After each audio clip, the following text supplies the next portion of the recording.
বাইরে প্রচুর বৃষ্টি হচ্ছে, এখন সন্ধেবেলায় একটু কিছু খাওয়ার মন চাচ্ছে, তো ভাবছি কি করা যায়। কালকে মটর ভিজিয়ে রেখেছিলাম, তো সেগুলো একটু সিদ্ধ করে নিয়েছি, আর একটা আলু সিদ্ধ করে নিয়েছি প্রেসার কুকারে। একদম অল্প সিদ্ধ করেছি, কেন বেশি সিদ্ধ করিনি, তাহলে একদম ঘুগনির মতো হয়ে যাবে। তো ভাবছি আজকে একটু ঝাল ঝাল চটপটি বানাই। তো আমি এখানে মটর সিদ্ধ নিয়ে নিয়েছি, একটা আলু সিদ্ধ নিয়ে নিয়েছি, আর এক টুকরো ক্যাপসিকাম।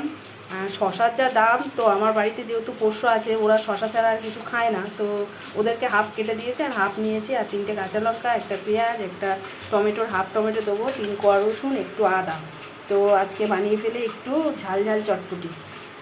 তো এখানে আমি সবগুলো কুচি কুচি করে নিয়েছি, আদা, রসুন, টমেটো, কাঁচা লঙ্কা, ক্যাপসিকাম, শশা, আর ধনেপাতাটা নেবো।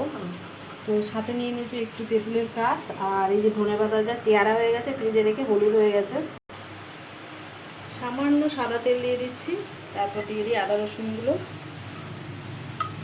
এটা আমার নিজের আইডিয়ায়, ভাবলাম তেলই তো ঘুগনি খাই, দুদিন ছাড়া ছাড়াই ঘুগনি খাই, আমাদের ঘুগনিটা খুব ফেভারিট। তো আজকে ভাবলাম একটু অন্যরকম খাই, যেহেতু বৃষ্টি হচ্ছে বাইরে, একদম চটপটির মতো খেতে ইচ্ছে হচ্ছে। তো ঘুগনি করলেও হয়, তো আমি ভাবলাম না আজকে একটু শুকনো শুকনো চটপটির মতো করি। তো আদা রসুনটা যখন একটু ভাজা ভাজা হয়ে যাবে, তারপর একটু পেঁয়াজ দিয়ে দেবো। রসুন থেকে বেশ সুন্দর একটা গন্ধ বেরিয়ে গেছে, তো আমি দিয়ে দিয়েছি অল্প একটু পেঁয়াজ দিলাম, কেন পেঁয়াজটা আমি কাঁচাই খাবো, কাঁচা পরিবেশন করতে আমার বেশি ভালো লাগে চটপটির সাথে।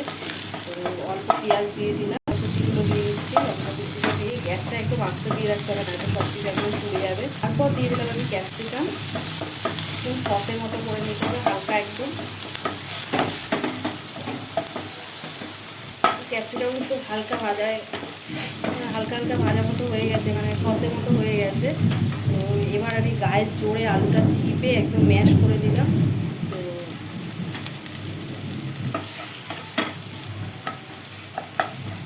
একটু ভাজা ভাজা হয়ে আসলে দিয়ে দেবো মটর। মটর কিন্তু আমার ফ্রিজে সবসময় সিদ্ধ করা থাকে, যেহেতু আমার মিমিরা আছে, তো ওদের জন্য আমার মটর এমনি সবসময় সিদ্ধ করে রেখে দিতে হয়। তো ওদের জন্য কিছুটা রেখে দিয়েছি, কারণ ওরা মটর সিদ্ধ খুব ভালোবাসে, তো ওদের জন্য আমার সত্যিই রেখে দিতে হয়। ভালোভাবে নাড়াচাড়া দিয়ে একটু নুন দেবো, সামান্য হলুদ দেবো জাস্ট কালারটার জন্য।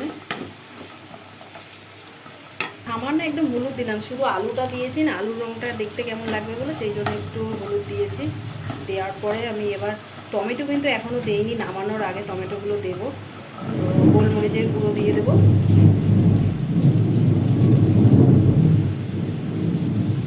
ঝালটা আন্দাজ মতো, তাহলে চটপটি একবার আপনারা বানিয়ে খেয়ে দেখতে পারেন, হেবি সুন্দর লাগে। তো এই যে রঙটার জন্যে শুধু হলুদটা দিলাম, আমি এখনও লবণ দিইনি আর টমেটো দিইনি। তো একটু ভাজা ভাজা, গ্যাসটা একটু জোরে দিয়ে ভাজা ভাজা মতো হলেই লবণ দেবো।